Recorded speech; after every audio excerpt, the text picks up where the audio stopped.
అండి ఒక audio Bible మీ కొరకు కొనిపెడతాను. లేదు అంటే ఇంకా అంత కూడా మొహమాట ఎందుకులే అనుకుంటే మీ ఫోన్లోనే, వాళ్ళు చాలామంది ఆండ్రాయిడ్ ఫోన్లు వాడుతున్నారు, దాంట్లోనే బైబిల్ యాప్స్, ఆడియో బైబిల్స్ ఉంటాయి. అది కూడా నాకు రాదంటే నన్ను అడగండి. సిగ్గు పడొద్దండి, ఇబ్బంది పడొద్దండి, మొహమాట పడొద్దు. ఆత్మీయ విషయంలో మళ్ళీ చెప్తున్నాను, మీకు బైబిల్స్ లేకపోయినా, మీకు తెలియకపోయినా, ఆత్మీయ పరిస్థితులు ఎలాంటిది ఉన్నా దయచేసి తెలియచేయండి. దేవుడికి స్తోత్రం కలుగును గాక. హల్లెలూయా. అన్న నాకు వినాలని ఆశ ఉంది, కానీ నాకు చదువుకోవటానికి లేదు, చదివించోడలేరు. నీకు ఆడియో బైబిల్ కొనిపెడతాను. చదువుకోవాలన్నది బైబిల్ లేదు, మీ బైబిల్ కొనిపెడతాను. దేవుడికి స్తోత్రం కలుగు.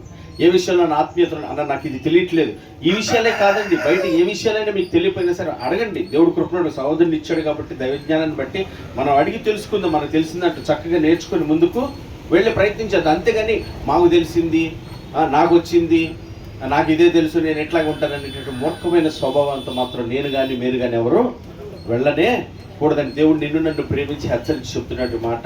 ఎందుకు గొప్ప రక్షణ నిర్లక్ష్యం చేస్తే ఎలాగూ తప్పించుకుంటాం. ఎందుకంటే ఇంతగా ప్రేమించి హెచ్చరించి చెప్తుంది ప్రతి ఒక్క విషయాన్ని ఇలాగ ఉండాలని, రేపొద్దున ఆయనతో పాటు మనం యుగాయుగాలు ఉండాలని.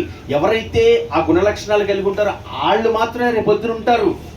వాళ్ళు మాత్రం రేపొద్దున క్రీస్తు యుగాయుగాలు ఉండేవాళ్ళు. బాప్తిసం పొందిన వాళ్ళు కాదండి, మాటలు చెప్పిన వాళ్ళు కాదండి, ప్రార్థన చేసేవాళ్ళు కాదండి, మానకుండా సంఘానికి వచ్చిన వాళ్ళు కాదండి, 4-5 ఆరాధనలు వరుసగానే పాల్పొందుతున్న వాళ్ళు కాదు, లక్షల దేవుడు మందిరాన్ని కడతానికి ఇచ్చిన వాళ్ళు కాదండి.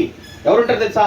అలాగూ ప్రవర్తించిన వాళ్ళు మాత్రమే. ఆయన గుణ లక్షణాలు, ఆయన స్వరూపం ఎవరిలైతే ఉంటుందో వాళ్ళే రేపొద్దున ఆయనతో పాటు ఉంటారు. రావాలంటే ఎలాగొచ్చింది గుణ లక్షణాలు? మనకి ప్రవర్తన వల్లనే వస్తుందండి. మన మాటలు, మన ఆలోచనలు, మన నడతలు అలా ఉన్నాయో లేదు జాగ్రత్తగా చూసుకొని ఎప్పుడైతే సర్చ్ చేసుకుంటావో ఆయన కృపను బట్టి, మన వల్ల అయితే ఏమి, మనం నేర్చుకోవాల్సింది మన వల్ల అయితే ఏమి కాదు. ఆయనకి సమస్తము, ఆయన ఆశ్రయించిన నరుడు, ఆయన ఆశ్రయించిన ఆయన నేను అలాగ ఉండాలనుకుంటున్నా, నాకు సహాయం చేస్తామంటే ఆయన కృపనొట్టు మనకి ఖచ్చితంగా సహాయం చేసేవాడు. దేవుడు మనందరి కృప మనందరికీ తోడే ఉండి. ప్రార్థన చేద్దామా?